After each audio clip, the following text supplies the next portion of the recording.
پوستتو انقدر میکشه بالا که همه فکر میکنن بوتاکس تزریق کردی. پوستتو از این رو به اون رو میکنه. میخوام بهتون یه فوم یاد بدم که توی خونه با کمترین هزینه درستش کنید که جایگزین عالی براتون به جای تزریق بوتاکسه. حتما این ویدیو رو سیو کن که توی شلوغی اینستاگرام گمش نکنی و برای دیدن ترفندهای رایگان بیشترم حتما پیجمو فالو کن. کافیه یه سیب زمینی رو برداری رندش کنی. آب سیب زمینی رو بگیری، 2 قاشق از این آبو به همراه نشاسته و یه دونه سفیده تخمو با هم ترکیب بکن. حالا انقدر هم بزن که یه حالت فوم مانند به خودش بگیره.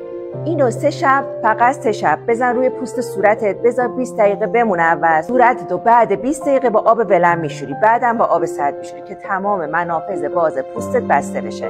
یادت هم نره بعد از استفاده کردن ازش حتما فیدبک تو بیا توی قسمت کامنت ها برای بقیه بنویس که بقیه هم بدونن که چه تأثیری روی پوست صورتت داشته.